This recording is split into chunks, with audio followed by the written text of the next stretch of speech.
열왕기하 25장 1에서 30절 말씀입니다. 25장 시드기야 제9년 열째 달 10일에 바벨론의 왕 느부갓네살이 그의 모든 군대를 거느리고 예루살렘을 치러 올라와서 그 성에 대하여 진을 치고 주위에 토성을 쌓으매 그 성이 시드기야 왕 제11년까지 포위되었더라. 그해 넷째 달 9일에 성중에 기근이 심하여 그 땅 백성의 양식이 떨어졌더라.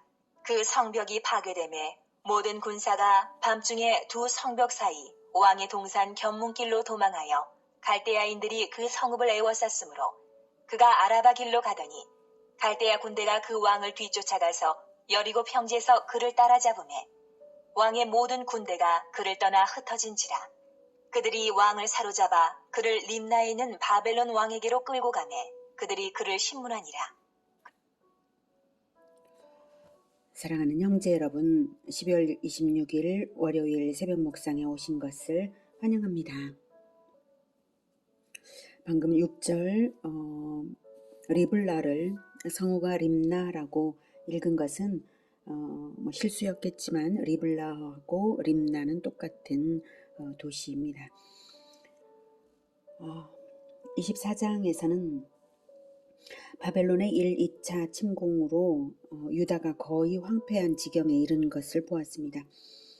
본장에서는 마침내 바벨론의 3차 침공으로 완전히 멸망당한 사실을 기록하고 있습니다.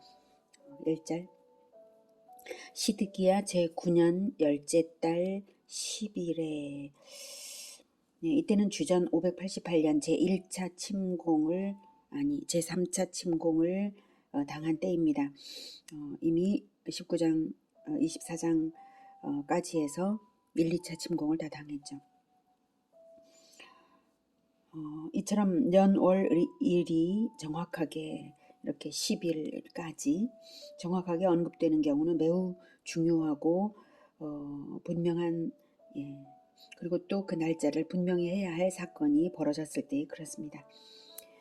바벨론의 왕 느부갓네살이 그의 모든 군대를 거느리고 예루살렘을 치러 올라와서 그 성에 대하여 진을 치고 주위에 토성을 쌓았다고 하는데요. 느부갓네살은 예루살렘을 치기 전에 유다의 거의 모든 성을 다 친 후에 예루살렘을 포위했는데요. 높은 요새인 예루살렘을 공격하기 좋도록 사면을 빙빙 둘러서 예루살렘을 둘러서 더 높은 토성을 쌓았어요. 공격용 망루인데요. 학자들에 따르면 그것은 실은 흙이 아니라 시스템 널판이었다고 합니다. 이렇게 예루살렘이 이렇게 높은 데 있다 할지라도 이렇게 널판을 쌓아 올린 거죠. 삥 둘러서 모든 성 전체를요. 이렇게 해서 공격을 한 것입니다. 그 성이 시드기야 왕 제11년까지 포위되었더라. 주전 586년까지 포위되었고 이 사이에 애굽은 시드기야로부터 도움을 요청받고서는 유다 남쪽으로 진군해 온 적은 있는데요. 그러나 느부갓네살이 군대를 보내서 저지하자 애굽은 물러갔어요. 그리고 그해 넷째 달 9일에 성중에 기근이 심하여 그 땅 백성의 양식이 떨어졌습니다. 기근이 있는 것은 2년에 걸친 계속적인 포위로 인해서 성 안에는 먹을 것이 없었어요. 급기야는 부모들이 자기 자식을 잡아서 삶아 먹기까지 할 정도였습니다. 예레미야 애가 4장 6에서 13절을 제가 읽어드리겠습니다. 전에 소돔이 사람의 손을 대지 아니하였는데도 순식간에 무너지더니 이제는 딸 내 백성의 죄가 소돔의 죄악보다 무겁도다. 전에는 존귀한 자들의 몸이 눈보다 깨끗하고 젖보다 희며 산호들보다 붉어 그들의 윤택함이 갈아서 빛낸 청옥 같더니 이제는 그들의 얼굴이 숯보다 검고 그들의 가죽이 뼈들에 붙어 막대기같이 말랐으니 어느 거리에서든지 알아볼 사람이 없도다. 칼에 죽은 자들이 줄여 죽은 자들보다 나음은 토지소산이 끊어짐으로 그들은 찔림받은 자들처럼 점점 쇠약하여 가매로다. 딸 내 백성이 멸망할 때에 자비로운 부녀들이 자기들의 손으로 자기들의 자녀들을 삶아 먹었도다. 여호와께서 그의 분을 내시며 그의 맹렬한 진노를 쏟으시며 시온에 불을 지르사 그 터를 사르셨도다. 대적과 원수가 예루살렘 성문으로 들어갈 줄은 세상의 모든 왕들과 천하 모든 백성이 믿지 못하였었도다. 그의 선지자들의 죄들과 제사장들의 죄악들 때문이니 그들이 성읍 안에서 의인들의 피를 흘렸도다. 이렇게 예레미야 애가에서 예레미야가 애가를 지었습니다.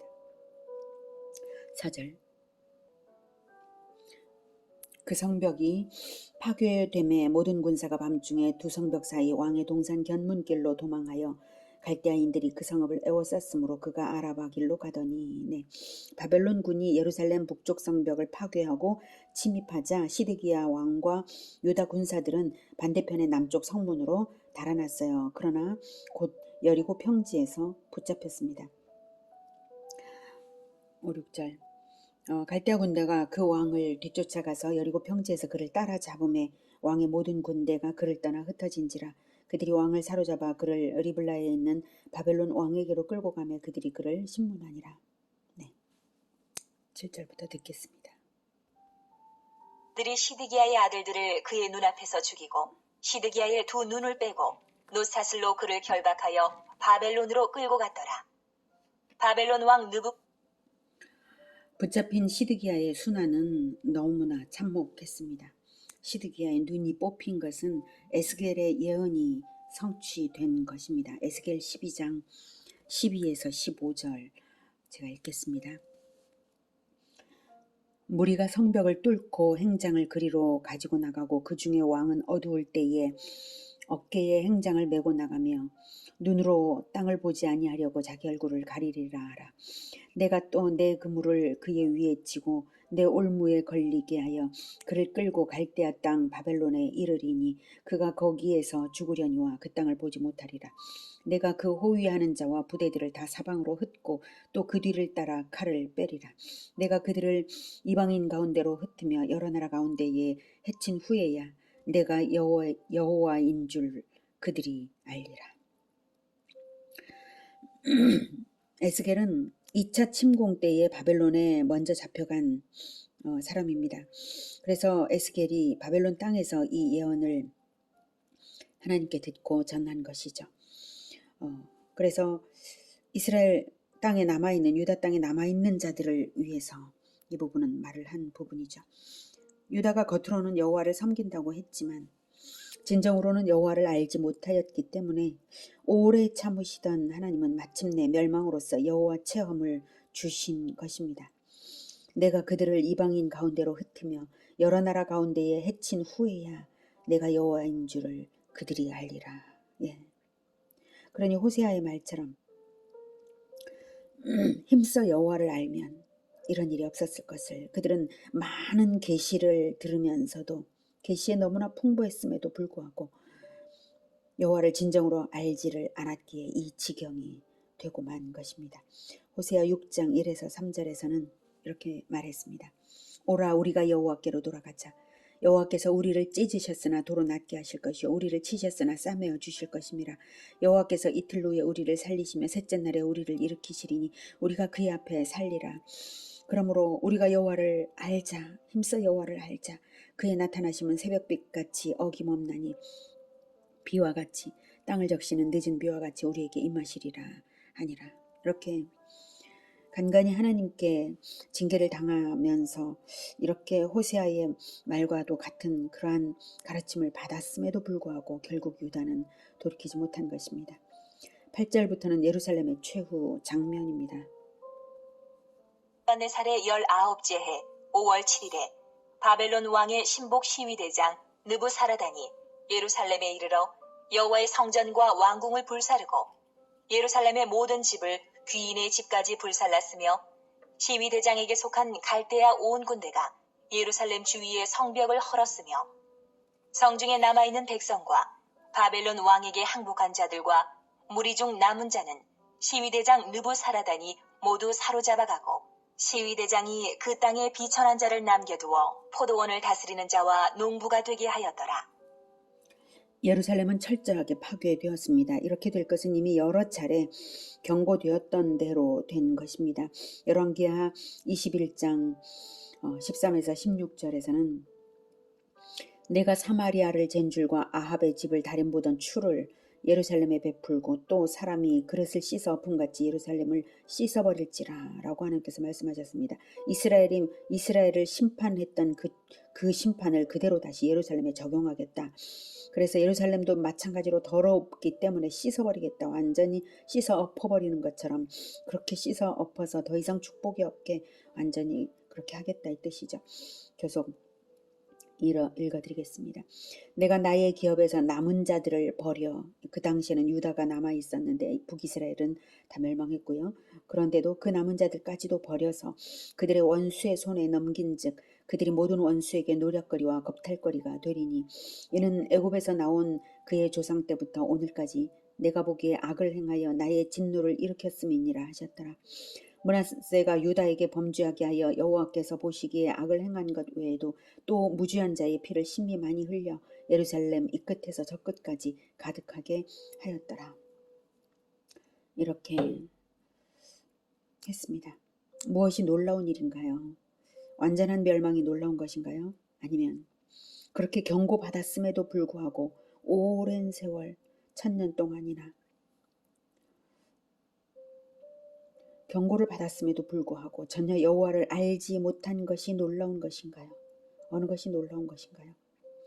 1000년 동안 모든 계시를 풍부하게 받고 모든 축복을 누리면서도 여호와를 떠나고 모든 경고를 다 받으면서 바로 옆에 있던 북이스라엘이 처참하게 멸망하는 것을 다 보고서도 돌이키지 않은 완고함이 더욱 놀랍고 놀라운 것입니다. 우리가 힘써 여호와를 행실로 알기 위해 애쓰고 애쓰지 않는다면 그저 껍데기뿐이 썬데이 신자로 살아가고 있다면 우리가 바로 저 유다와 같지 않은가 자신을 살피고 이제야말로 개혁을 미뤄서는 안 될 때인 것입니다.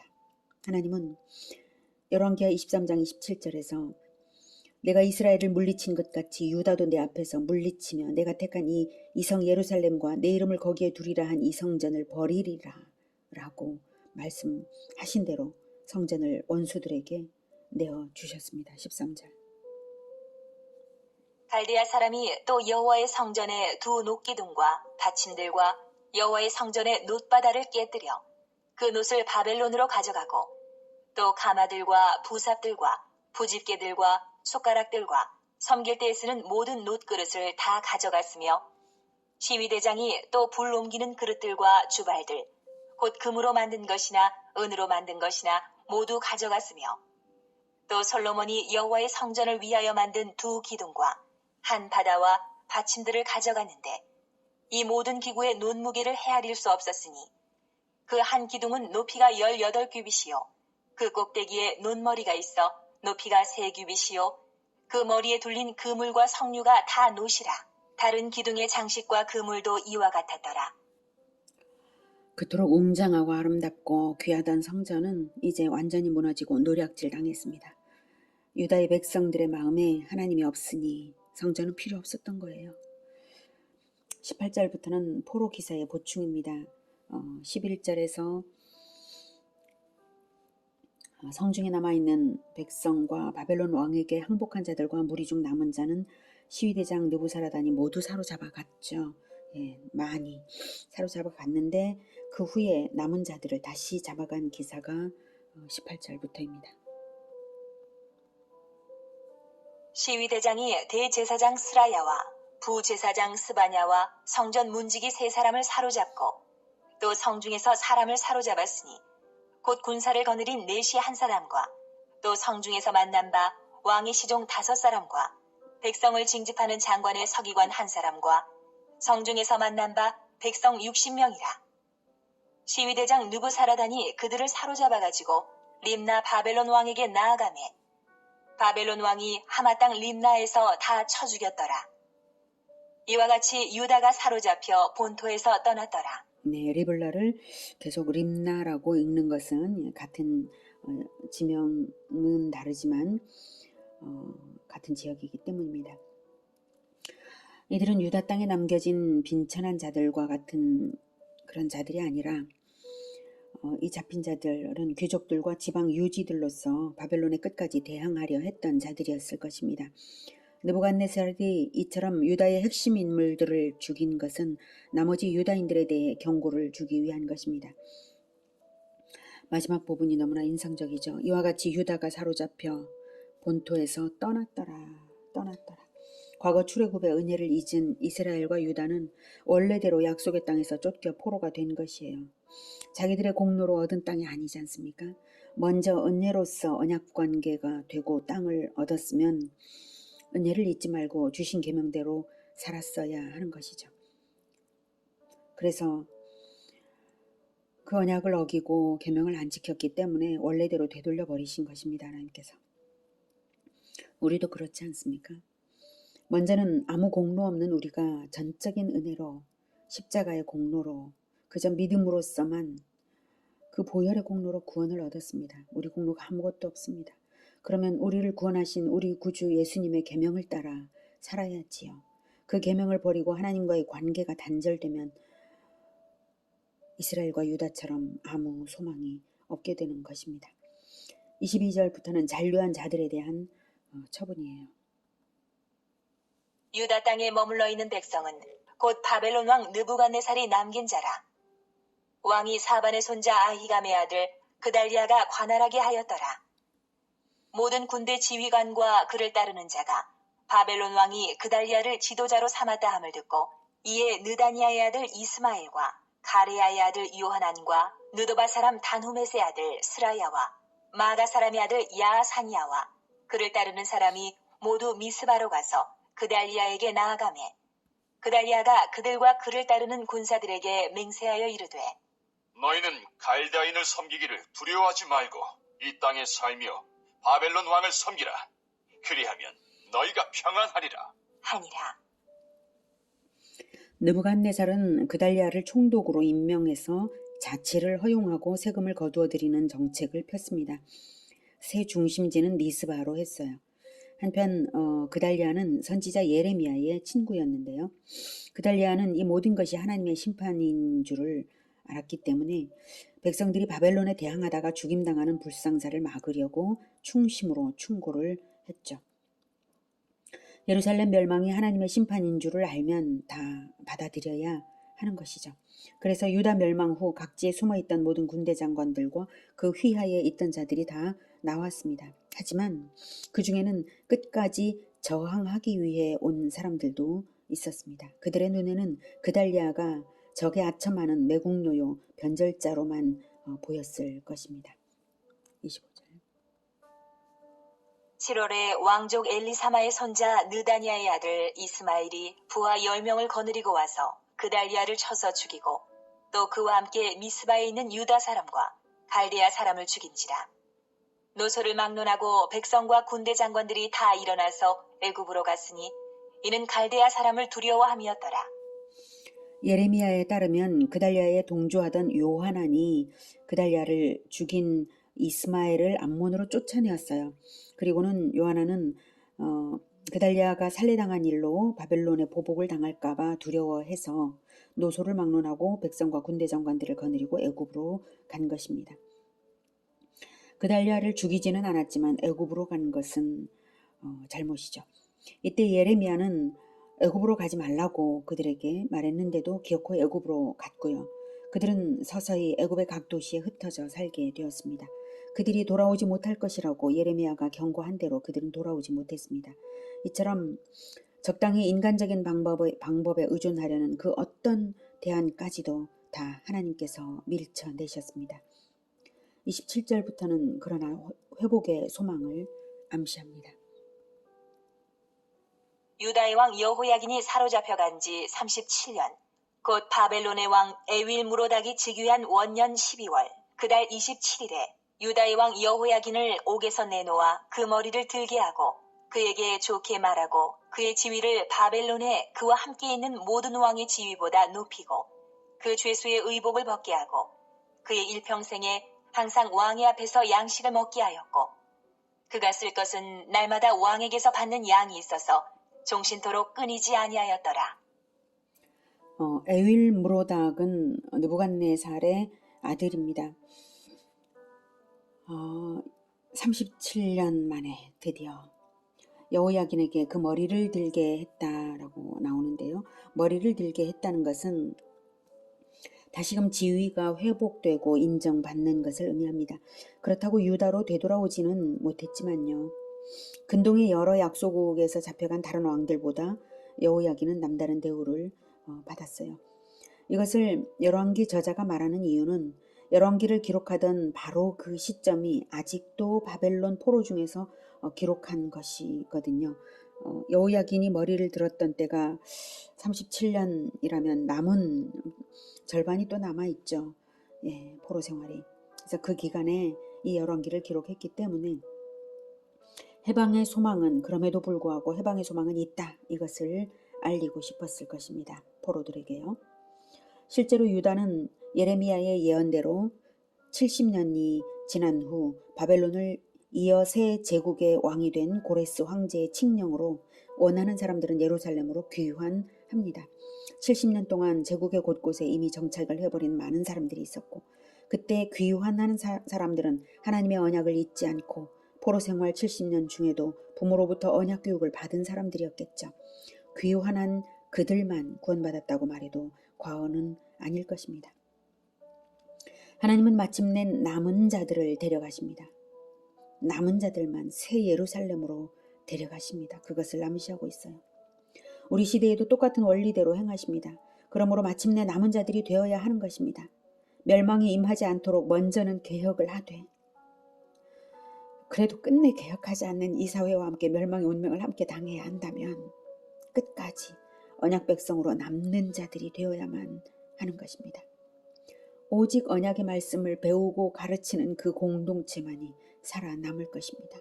오늘은 유다의 멸망으로부터 배웠습니다. 하나님이 얼마나 오래 참으시는지. 그러나 죄를 헤아리고 계신 하나님이십니다. 은혜의 때에 회개하여 개혁하지 않으면 언젠가는 심판을 당하는 것입니다. 은혜의 때인 지금 신속히 회개하고 개혁하여서 성경 교육과 실천의 맥을 세워가는 우리 모두가 되기를 기원합니다. 기도하겠습니다. 하나님, 사람들의 마음이 얼마나 무딘지요. 우리들의 마음이 너무나 무디어서 우리에게는 절대로 징벌이 없을 것처럼 생각하고 있습니다.